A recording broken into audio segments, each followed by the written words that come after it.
Tiga, dua, satu, buka bukumu, kita bertemu di T Edu. Salam jumpa kawan-kawan sekalian, ketemu lagi dalam podcast T Education. Sebelumnya saya ucapkan terima kasih buat kawan-kawan sekalian karena telah mensubscribe channel ini.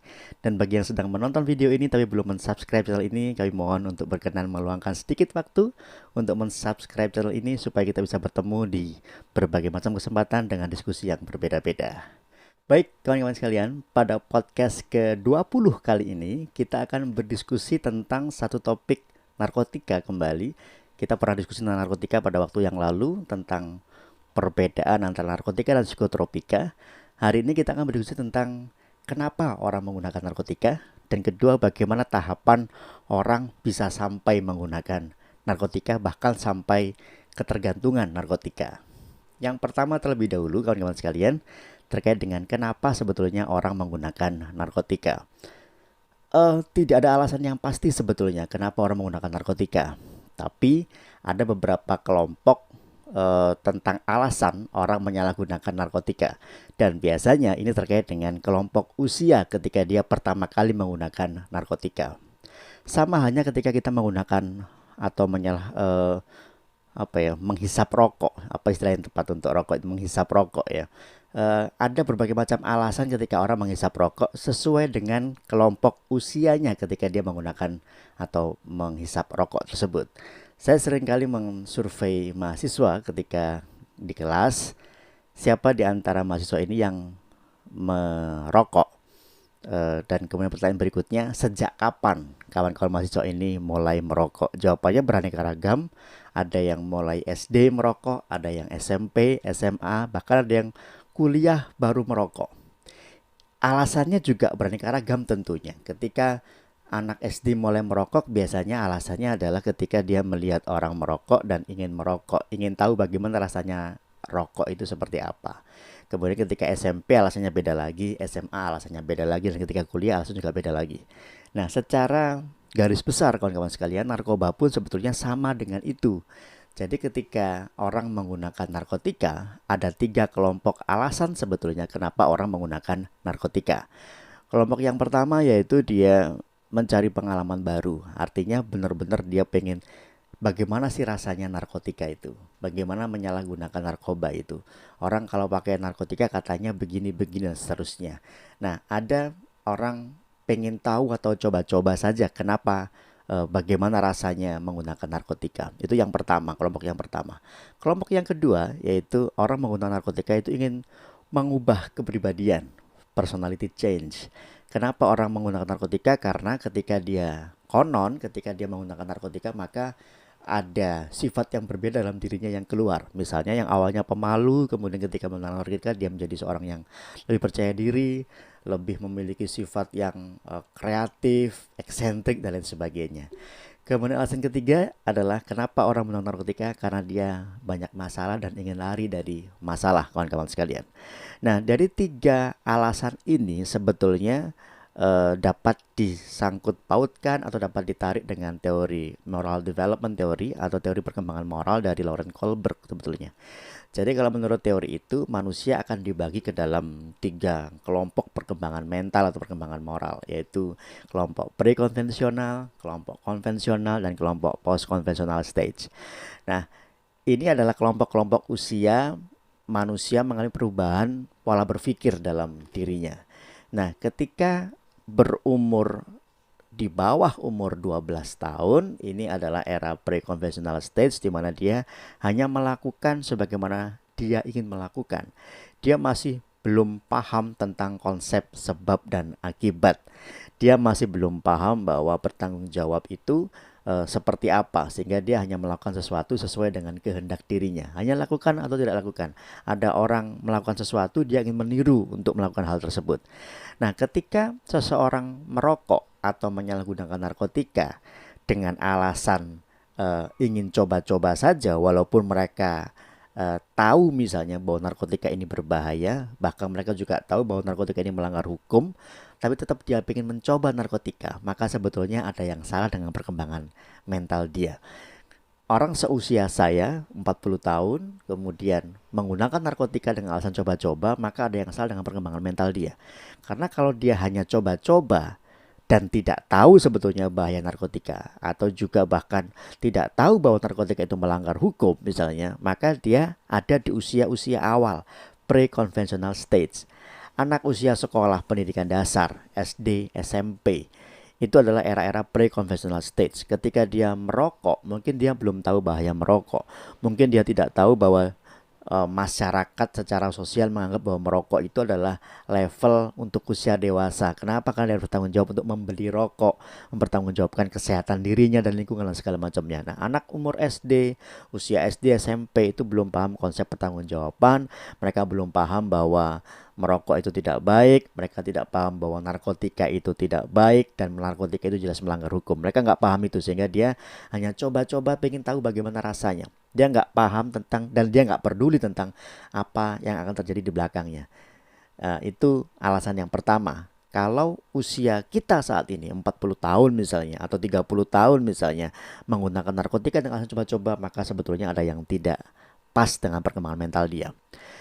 Yang kedua adalah personality change, mengubah kepribadian. Umumnya mengubah kepribadian ini adalah ketika anak-anak sedang mencari jati diri. Usia apa? Usia SMP akhir sampai usia SMA. Bahkan mungkin usia perkuliahan ini juga usia-usia personality change, mengubah kepribadian. Nah, orang menggunakan narkotika atau merokok. Merokok paling sederhana. Kenapa orang merokok? Biasanya anak SMP atau SMA, alasan dia merokok adalah supaya terlihat keren di depan teman-temannya. Kenapa dia merokok? Ya pengen, biasanya anak-anak muda ini kan pengen terlihat lebih dibandingkan yang lainnya. Lebih apa? Bisa lebih keren, bisa lebih gagah, lebih cakep dan segala macamnya. Dan itu dikonotasikan dengan menggunakan rokok atau merokok, itu dianggap lebih keren. Nah, di soal narkotika di usia konvensional stage, sebetulnya orang sudah mulai paham bahwa narkotika itu tidak baik, bahwa narkotika itu melanggar hukum. Dia paham, tapi dia mencari pembenaran-pembenarannya. Loh, tapi kan ketika dia melakukan narkotika ada alasan pembenarnya menurut dia. Tapi kan tidak sering. Tapi kan hanya sesekali saja. Tapi kan nggak beli tapi dikasih misalnya. Nah, ketika ada alasan pembenaran diri, ketika orang menggunakan narkotika, maka sebetulnya pas sudah dengan pola berpikir dia, tapi yang dilakukan masih tetap dilarang oleh undang-undang. Menyalahgunakan narkotika apapun bentuknya dilarang oleh undang-undang.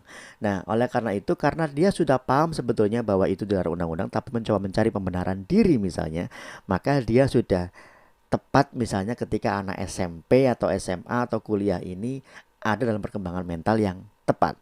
Tapi sekali lagi ketika di usia saya 40 tahun, kemudian di usia teman-teman mahasiswa yang sudah selesai perkuliahannya, atau sudah mahasiswa lanjut, atau sudah lulus kuliah misalnya, masih mencari pembenaran diri atas penyalahgunaan narkotika, maka sebetulnya itu tidak pas, karena perkembangan mental dia sebetulnya sudah pada bukan tahapan itu. Tapi kalau anak-anak SMP merokok, anak SMP pakai narkotika dengan alasan pengen nampak keren, itu pas sesuai dengan perkembangan mental dia, tapi tidak pas secara sosial maupun secara hukum atau undang-undang. Nah, yang terakhir adalah kawan-kawan sekalian, orang menyalahgunakan narkotika karena ingin lari dari masalah. Biasanya masalah itu baru muncul ketika orang mengalami usia-usia dewasa. Kapan usia dewasa itu? Sebetulnya dewasa dibagi lagi menjadi dewasa awal, dewasa tengah, sama dewasa akhir. Tapi ketika dia menginjak dewasa, maka biasanya permasalahan mulai datang silih berganti. Kapan usia dewasa itu? Tidak ada yang tahu orang dewasa seperti apa, tapi sebagai patokan adalah orang umur 25 tahun ke atas, itu adalah era-era post conventional stage. Udah menginjak usia dewasa ketika dia masuk usia 25 tahun. Secara psikologis, tapi bukan secara hukum. Kalau secara hukum jelas umur 21 tahun. Tapi kalau secara psikologis, orang dianggap dewasa ketika satu, dia bisa mandiri. Mandiri dalam hal apa? Banyak aspek. Mandiri dalam hal ekonomi, mandiri dalam hal kehidupan dia, dan lain sebagainya. Usia 25 tahun ke atas biasanya orang itu atau setiap individu itu biasanya mulai lepas dari keluarga induk. Bahkan mungkin setelah dia kuliah pun dia sudah lepas dari keluarga induk. Dia ngekos di suatu tempat, kemudian setelah lulus kuliah dia tidak kembali ke keluarga induk, ke ibu dan orang tuanya.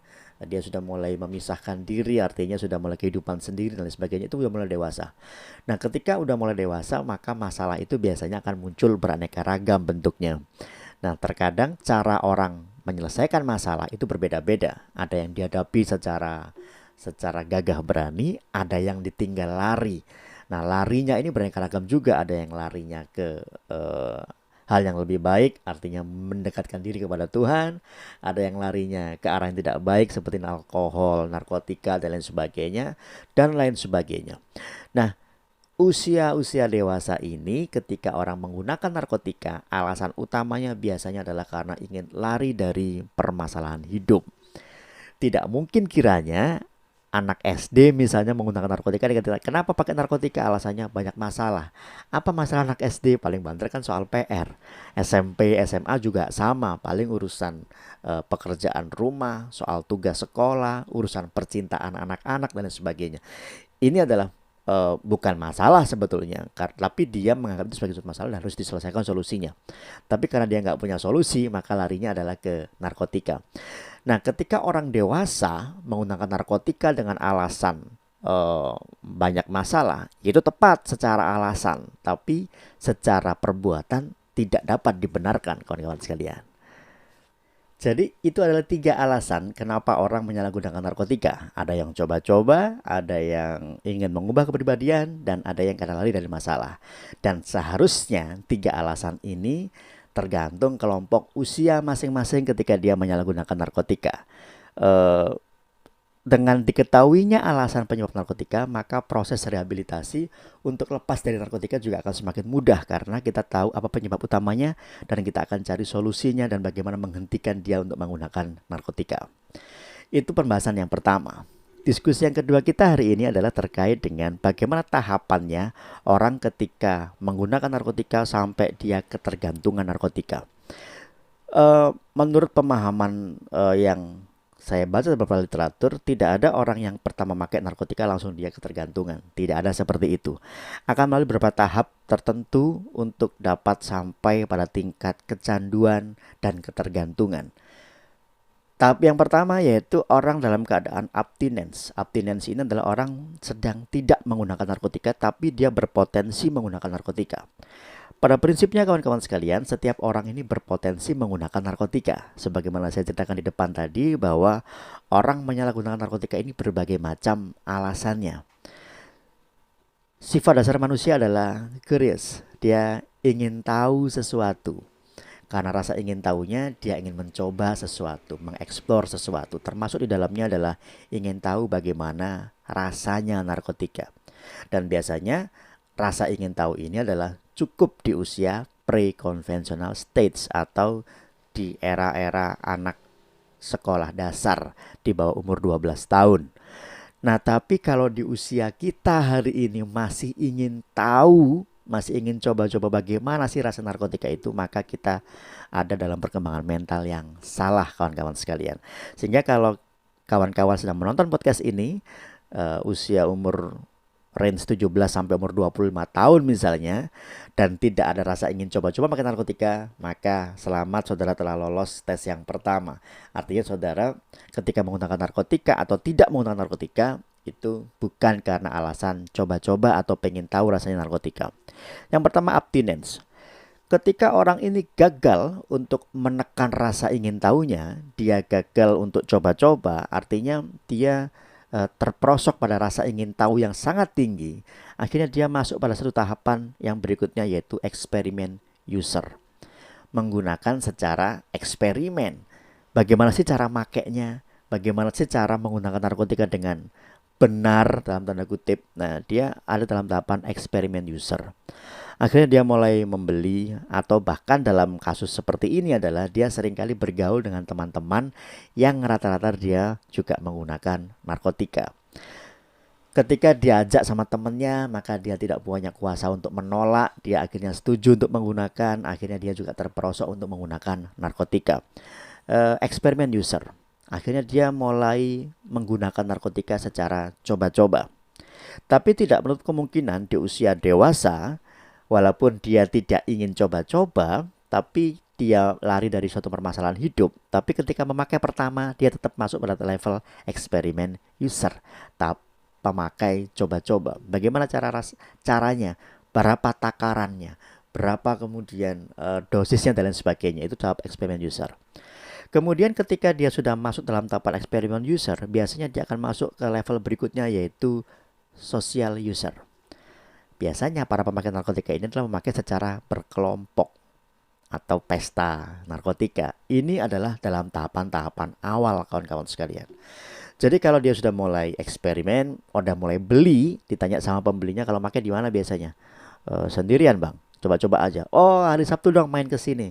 Nanti kita ajarin cara pakai yang benar. Social user. Akhirnya muncul jadwal rutin dia kapan mulai makainya. Setiap Sabtu malam minggu, weekend dia make, Senin dia sudah mulai kerja lagi. Sabtu dia make social user. Ketika dia sudah mulai make rutin setiap Sabtu, maka dia akan masuk ke tahapan berikutnya, gerbang berikutnya, yaitu habitual user. Udah mulai kebiasaan. Akhirnya tidak selalu tiap Sabtu dia make. Tidak selalu tiap dia ngumpul dia make. Nggak ngumpul pun, yang penting hari Sabtu dia akan make. Masuk pada tahapan habitual user, kawan-kawan sekalian. Tahapan pemakai secara kebiasaan. Nah, ketika sudah masuk habitual user ini, orang akan masuk ke gerbang berikutnya, yaitu addict atau kecanduan. Tidak ada jaminan bahwa sesama pemakai dengan stat yang sama, maka dia akan ada dalam level yang sama, dalam waktu yang sama. Tidak ada jaminan karena itu semua tergantung pada kondisi individunya masing-masing. Untuk sampai pada tahapan kecanduan, orang bisa butuh waktu 3 bulan, ada yang 1 bulan dan lain sebagainya, ada sampai tahapan kecanduan. Nah, kecanduan ini atau addict ini satu level di bawah ketergantungan atau dependent. Apa perbedaan mendasar antara addict sama dependent? Apa perbedaan mendasar antara kecanduan dengan ketergantungan? Ketika kecanduan, yang diserang adalah psikisnya dia. Ketika dia tidak menggunakan narkotika, dia sudah dalam tahapan habitual user, tiap Sabtu dia make. Ketika Sabtu itu dia lowong tidak make, maka ada rasa psikis yang tidak nyaman ketika tidak menggunakan itu. Saya biasanya make hari Sabtu kok nggak enak ya. Ya ini harus make nih ceritanya. Nah, tidak ada gejala fisik yang dialami, tidak ada rasa menggigil, tidak ada rasa sakit dan lain sebagainya. Maka dia sudah berhadapan kecanduan. Tapi ketika ada gejala fisik, withdrawal symptom yang muncul, ada gejala putus obat yang muncul, maka dia sudah tidak lagi ada dalam tahapan addict, tapi dia sudah bertahapan dependent atau ketergantungan. Nah, ini pun kondisinya sama, kawan-kawan sekalian. Tidak ada yang bisa menjamin kapan seseorang bisa sampai dalam tahapan dependent ini. Tidak ada yang tahu, ada yang cepat, ada yang lambat, tergantung dengan kondisi fisik masing-masing, kondisi tinggi badan, berat badan, berapa dosis yang masuk dalam tubuhnya. Ini juga mempengaruhi kapan seseorang kecanduan dan ketergantungan. Nah, ketika dia dalam tahapan kecanduan atau ketergantungan, yang bisa menetapkan dia kecanduan ketergantungan adalah murni soal asesmen. Ketika dia cek, ketika dia ingin rehabilitasi, maka dia akan dites asesmen untuk mengetahui di level mana dia ketergantungan narkotika. Karena ada perbedaan treatment ketika dia dalam tahapan kecanduan atau dalam tahapan ketergantungan. Dan jenis narkotika yang dipergunakan juga tidak sama dalam treatment ketika dia untuk rehabilitasi nanti, kawan-kawan sekalian. Nah, itu secara garis besar tahapan-tahapan orang menggunakan narkotika. Mulai dari dia tidak menggunakan, dia tahap coba-coba, tahap penggunaan secara sosial atau bersama-sama, sampai dia habitual user, sampai dia terbiasa menggunakan, sehingga dia kecanduan, sampai akhirnya dia ketergantungan. Lebih mudah untuk berhenti ketika di tahap-tahap awal, tapi ketika sudah dalam tahapan kecanduan ketergantungan, sangat sulit sekali untuk berhenti. Ditambah lagi ketika usia pemakainya ini di atas umur 40 tahun atau di atas umur-umur dewasa. 35 tahun baru start menggunakan narkotika, 30 tahun baru start menggunakan narkotika, maka kemungkinan dia untuk berhenti secara voluntary atau secara sukarela sangat kecil, kecuali dia dipaksa untuk berhenti dengan rehabilitasi. Bahkan setelah dia direhabilitasi sekalipun tidak secara sukarela, ketika Mungkin dia tertangkap, kemudian dia direhabilitasi karena kecanduan atau ketergantungan. Setelah keluar dari rehabilitasi tidak ada jaminan dia benar-benar bersih. Kecuali dia secara sukarela pengen berhenti atau pengen bersih.